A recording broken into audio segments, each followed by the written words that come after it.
Thanks, guys. Vulcan, congratulations on the win, picking up yet another victory for Clutch Gaming. Tell me, what did you think about your performance as well as the teams today? I think I played pretty poorly. I got caught twice, and it was like pretty big mistakes. But then Huni was like really mad for some reason today, and just absolutely carried hardcore. I think it's just because he was playing versus his whole team, so it was just like trying a little bit harder than usual. So it was pretty good. I like that. You get like the little Huni buff. But I want to talk to you specifically just about support Lux right now, because we've been seeing a lot of different builds, a lot of different people experimenting with masteries. Biofrost picked up Comet in the last fight. We saw you pick up Aftershock. What do you think about this champion and her versatility right now? Yeah, I think she's definitely really good because she can push wave really easily in early game, and then after I already that way, and she scales really well as well. And the fact that she's versatile is also a big plus, since she can go Aftershock if she's scared of getting one shot in team fights or anything like that, and go Comet for extra damage, or like Guardian for extra survivability for your ADC. So definitely a really, really strong pick right now. And today we had a lot of battles between the kind of the tie for first place. We did have a huge clump of teams, but you're only a couple of wins behind them. What do you think about Clutch's position to try to catch up to the top teams? It's definitely better than last split. Last split we were like, after 3-4 weeks, we were 2-6, or yeah, 4 weeks. So being like +1 win right now feels really good because we're in a much better spot to go into playoffs. So. Awesome. Well, finger crossed for you and the rest of the team. Thank you and congratulations again. And for more of the game, let's hear from the State Farm Analyst Desk. Thank you very much, Avli. The win comes through for Clutch Gaming over Echo Fox after making a substitution, both Lorlo and Panda coming in for that squad. They seem to continue to struggle here, at least in finding their footing for who they want to play, as a few of our teams here in the LCS are still looking to find their identity. Yeah, and I mean, for Echo Fox, this comp is generically good. It's a lot of power picks. It doesn't have a like supremely focused win condition, unlike Clutch Gaming's, who is go top with TF and snowball the Aurelia, and that's exactly what they were able to do. It's a tough first match for Lorlo. And it's actually a pretty easy to execute composition out of Clutch Gaming, which is something that we've always wanted to see out of them, and they do a great job here with the Lux catching the binding. And this part, you know, mechanically, I'm gonna question this stopwatch out of Panda. Not sure if it was needed. You usually want to save that for a later time. But other than that, it's Clutch Gaming. Somehow, this is the play that actually won them the game. They got caught. And then Fox decides to go for a Baron, which results in Clutch Gaming turning her around and just winning off it, which is just bizarre, because Azael was flipping out, being like, you're ignoring the Sivir. You're ignoring her completely. And short-range ADC standing next to all of you. No one's even looking. Only one axe, and then he walks the other way.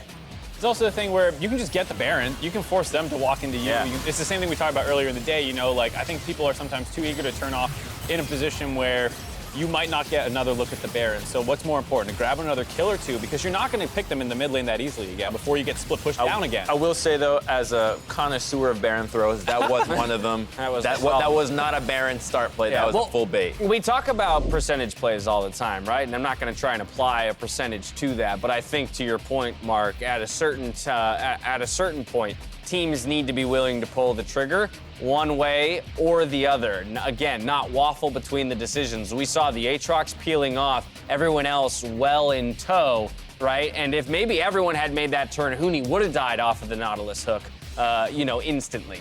If not, we could have finished it before the Sivir even makes it to the fight, and then we have a Baron buff. They dropped it to half HP, you know, and it's right, you know that TF has spotted you.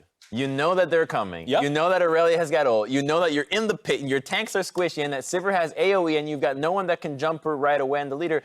That's not going to work out. I disagree. I think you can actually grab that Baron with how fast they were doing it. You have pretty strong Baron DPS at that point, and there's no smite to contest.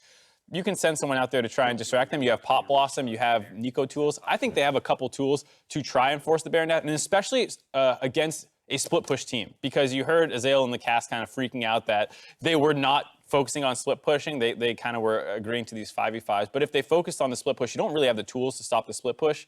And so I personally would like to see them stay on the Baron, but either way it is a good. Right. Well, guess what? We're going to take another look here at the Baron. Since we have that ability. Okay. So taking a look at it here, again, I think one of the things that we're looking at is how Echo Fox is targeting, and are they all going for the same person? Apollo choosing to, move off in the 1v1 almost against Demonte as opposed to file in with the team and maybe target that. How about perhaps go on the Twisted Fate, who's by himself? There's nobody else on the side, and it's easier for the rest of your team to collapse because when you use a max range dredge line, how on earth is anybody going to follow up? Yeah. You have so many people in the pit to try to get out of that. So I think that the idea to use Baron to start a fight is the right play. Now, whether it is to you finish it or turn it or whatever it is, it could have been done better. Yeah, I mean, because at the end of the day, they have 2 ultimates up at least. They had the Nico and the Aatrox ultimates. So whether you want to use those as zoning tools where you run at someone and finish the Baron, or wait till they actually come closer. So like Harms is saying, you don't hit a max range. That was like an accident. And hope everyone you don't want to hit that curved around that wall. I mean, I think what is clear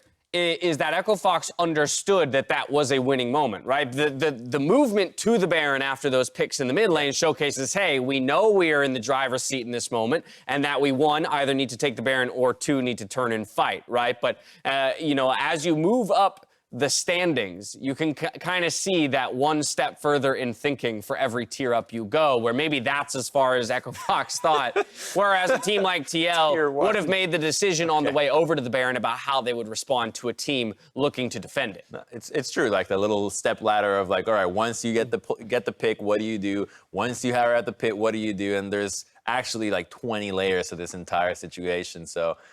Stuck on layer 1, though. I mean, the fact that we're debating it shows that there was no easy call. Yeah, right. The fact that we're split after watching it 2 or 3 times shows that it is more difficult than we sometimes give credit for. I will admit that this Clutch Gaming squad does excite me, and I think what Vulcan was talking about a little bit there in terms of some of that fire we saw from Huni in this game, beginning to recapture maybe some of those sparks of what once made Huni such a likable and superstar within the LCS, is that he did have that solo carry potential and the ability to pop off as he kind of did in this game. And I think a number of the people on the top side of the map are like trying to get redemption stories a little bit, where it's Cody's redemption story as well as Huni and Lyra. Everyone's starting to look better to that form that we saw 2 years ago. We'll see if they can keep racking up the victories here for Clutch. The day ends, though, with a 3-way tie for first between Counterlogic Gaming, Optic Gaming, and Team Liquid, while Cloud9, Golden Guardians, and TSM are relegated to sharing 4th alongside a rising Clutch Gaming.